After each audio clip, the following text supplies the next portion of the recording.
പത്തനംതിട്ടയിൽ CPM ജില്ലാ സെക്രട്ടറിയുടെ ഏരിയ സമ്മേളനത്തിലും മത്സരം. ജില്ലാ സെക്രട്ടറി KP ഉദയഭാനുവിന്റെ ഏരിയ കമ്മിറ്റി കൊടുമണ്ണിലും മത്സരം നടന്നു. മത്സരം ഒഴിവാക്കാനുള്ള ജില്ലാ സെക്രട്ടറിയുടെ നീക്കം വിജയിച്ചില്ല. സമ്മേളനം അലങ്കോലപ്പെട്ടതുമായി ബന്ധപ്പെട്ട് തർക്ക പരിഹാരത്തിന് സംസ്ഥാന നേതൃത്വം ഇടപെടുന്നു.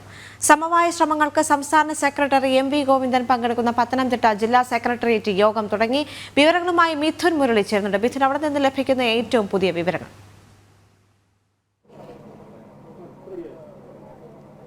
ദേവിക, പത്തനംതിട്ട ജില്ലയിലെ വിഭാഗീയതയുമായി ബന്ധപ്പെട്ട CPM വിഭാഗീയതയുമായി ബന്ധപ്പെട്ട വിവിധ പ്രശ്നങ്ങളാണ് ഉരുത്തിരിഞ്ഞു വരുന്നത്. ഇതിൽ ഏറ്റവും പ്രധാനപ്പെട്ടത് തിരുവല്ല നിന്ന് ഉയർന്നു വരുന്ന പ്രശ്നങ്ങളാണ്. തിരുവല്ല ലോക്കൽ സമ്മേളനവുമായി ബന്ധപ്പെട്ട ഒരു പ്രവർത്തന റിപ്പോർട്ട് സമ്മേളനത്തിൽ അവതരിപ്പിച്ചിരുന്നു. ഈ പ്രവർത്തന റിപ്പോർട്ടിൽ കേന്ദ്ര കമ്മിറ്റി അംഗമായിരുന്ന സംസ്ഥാനത്ത് തന്നെ ലോക്സഭാ തെരഞ്ഞെടുപ്പിൽ CPMന്റെ പ്രധാന സ്ഥാനാർത്ഥിയായിരുന്ന തോമസ് ഐസക്കിനെ പരാജയപ്പെടുത്തുന്നതിന് വേണ്ടി തിരുവല്ലയിലെ ഒരു വിഭാഗം നേതാക്കളും പ്രവർത്തകരും ശ്രമിച്ചു എന്നുള്ളതായിരുന്നു ആ പ്രവർത്തന റിപ്പോർട്ട്.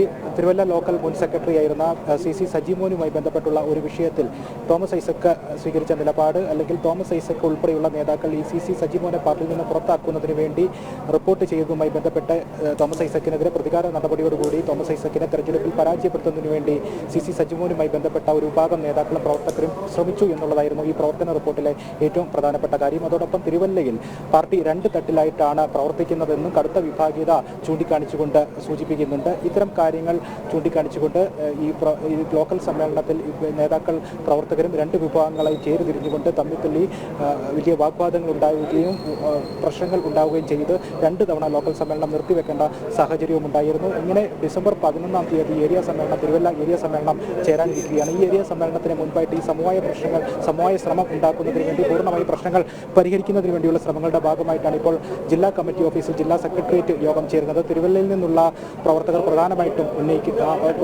ചൂണ്ടിക്കാണിക്കുന്ന കാര്യം, ഈ സമവായ വിഷയവുമായി ബന്ധപ്പെട്ട് പ്രധാനമായിട്ടും തിരുവല്ലയിലെ ഒരു വിഭാഗം പ്രവർത്തകർ ചൂണ്ടിക്കാണിക്കുന്ന കാര്യം, ലൈംഗിക പീഡന പരാതിയുമായി ബന്ധപ്പെട്ട് ആരോപണം ഉയർന്ന, പാർട്ടിയിൽ നിന്ന് പുറത്താക്കി വീണ്ടും തിരിച്ചെടുത്ത CC സജിമോനുമായി ബന്ധപ്പെട്ടുള്ള ആളുകളെ പുതിയ ലോക്കൽ കമ്മിറ്റിയിൽ ഉൾപ്പെടുത്താൻ സാധിക്കുകയില്ല എന്നുള്ളതാണ് ഏറ്റവും പ്രധാനപ്പെട്ട കാര്യം. അതോടൊപ്പം തന്നെ അവർ ചൂണ്ടിക്കാണിക്കുന്ന മറ്റൊരു കാര്യം, അവിടെ നിന്നും ഈ ലോക്കൽ സമ്മേളനത്തിൽ ഉയർത്തിക്കാണിച്ച ഒരു പ്രവർത്തന റിപ്പോർട്ട്, ഈ പ്രവർത്തന റിപ്പോർട്ടിൽ വിശദമായിട്ടുള്ള ചർച്ച വേണം. തോമസ് ഐസക്കിനെ തോൽപ്പിക്കാൻ വേണ്ടി ഒരു വിഭാഗം പ്രവർത്തകരും നേതാക്കളും ശ്രമിച്ചു എന്നത് മുൻ ഏരിയ സെക്രട്ടറി അടക്കമുള്ള ആളുകളുടെ പേരുകൾ സഹിതമാണ് ഈ പ്രവർത്തന റിപ്പോർട്ടിൽ സൂചിപ്പിച്ചിരുന്നത്.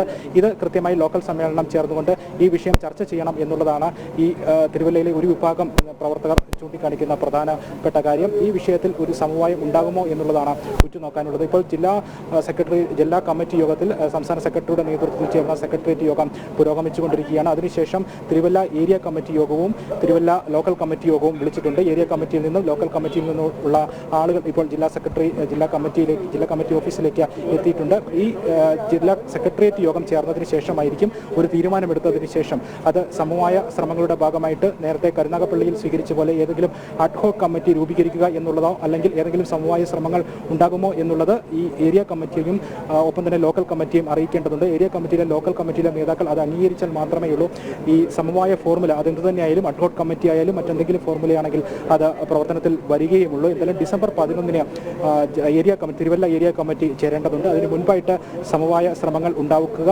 ഏരിയ കമ്മിറ്റി ചേർന്ന് ജില്ലാ കമ്മിറ്റി നടത്തുന്നതിന് ആവശ്യമായിട്ടുള്ള നടപടികളിലേക്ക് പോവുക എന്നുള്ളതാണ് പ്രധാനപ്പെട്ട കാര്യം. അതോടൊപ്പം തന്നെ ഇന്ന് ഈ വിഭാഗീയ പ്രവർത്തനങ്ങൾ ജില്ലയുടെ വിവിധ ഭാഗങ്ങളിൽ നിന്ന് ഉയർന്നു വരുന്ന പശ്ചാത്തലത്തിൽ തന്നെ CPM ജില്ലാ സെക്രട്ടറി ഉദയഭാനുവിന്റെ കൊടുമണ്ണിലുള്ള ഏരിയ സമ്മേളനത്തിലും വിഭാഗീയതയുടെ ഭാഗമായിട്ട് ഏരിയ സെക്രട്ടറി സ്ഥാനത്തേക്ക് മത്സരം നടന്നു.